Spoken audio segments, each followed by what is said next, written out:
باپ اور بیٹے اور روح القدس کے نام سے آمین۔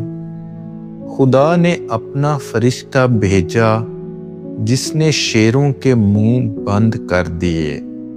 ہمارے لیے آج کی تلاوت دانیال نبی کی کتاب اس کا 6 باب اور اس کی 12ویں آیت سے لے کر 28ویں آیت تک۔ یوں ان آدمیوں نے اکٹھے ہو کر دانیال کو دیکھ لیا اور اسے اپنے خدا کے حضور دعا اور منت کرتے پایا۔ تب وہ بادشاہ کے پاس گئے اور بادشاہ کے آئین کے بارے میں بات کر کے کہا، کیا تو نے اس فرمان پر دستخط نہیں کیے کہ جو کوئی 30 روز تک سوائے تیرے اے بادشاہ کسی معبود سے یا انسان سے درخواست کرے تو وہ شیروں کے گھڑے میں ڈالا جائے؟ بادشاہ نے جواب میں کہا کہ قانون مادائی و فارس کے مطابق جو ناقابل تنسیخ ہے، یہ بات پختہ ہے۔ تب انہوں نے عرض کر کے بادشاہ کے حضور کہا، اے بادشاہ، یہ دانیال جو یہودا کے اسیروں میں سے ہے، نہ تیری پرواہ کرتا ہے اور نہ اس فرمان کی جس پر تو نے دستخط کیے ہیں، بلکہ دن میں 3 مرتبہ اپنی دعا کرتا ہے۔ جب بادشاہ نے یہ باتیں سنی تو نہایت غمگین ہوا اور قصد کیا کہ دانیال کو چھڑائے اور سورج ڈوبنے تک اس کے چھڑانے کے لیے کوشش کرتا رہا۔ پھر وہ آدمی بادشاہ کے حضور اکٹھے ہوئے اور بادشاہ سے کہا، اے بادشاہ، تو جان لے کہ قانون مادائی و فارس میں یہ ہے کہ جو آئین یا فرمان بادشاہ نے صادر کیا ہو وہ ہرگز نہیں بدلتا۔ تب بادشاہ نے حکم دیا اور دانیال پیش کیا گیا اور شیروں کے گھڑے میں ڈال دیا گیا۔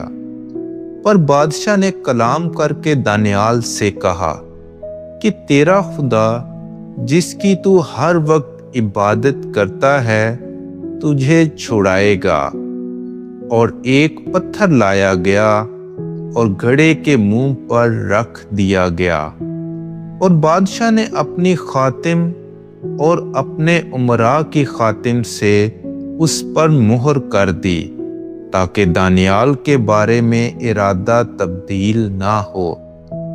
تب بادشاہ اپنے محل کو گیا اور رات بھر فاقہ کیا، اور اس کے سامنے عیش و نشاط کی کوئی چیز نہ لائی گئی، اور اس کی نیند جاتی رہی۔ اور بادشاہ صبح بہت سویرے اٹھا اور جلدی سے شیروں کے گھڑے کی طرف چلا گیا۔ جب بادشاہ گھڑے کے نزدیک پہنچا تو اس نے غمناک آواز سے دانیال کو پکارا، اے دانیال، زندہ خدا کے بندے، کیا تیرا خدا جس کی عبادت تو ہمیشہ کرتا ہے قادر ہوا کہ تجھے شیروں سے چھڑائے؟ دانیال نے بادشاہ کو جواب دیا، اے بادشاہ، تو ابد تک زندہ رہ۔ میرے خدا نے اپنا فرشتہ بھیجا تو اس نے شیروں کا منہ بند کر دیا، اور انہوں نے مجھے ایذا نہیں پہنچائی، کیونکہ اس کے حضور میں بے گناہ پایا گیا۔ اور تیرے حضور بھی اے بادشاہ میں نے کوئی بدی نہیں کی۔ تب بادشاہ نہایت ہی خوش ہوا اور حکم دیا کہ دانیال کو گھڑے سے باہر نکالیں۔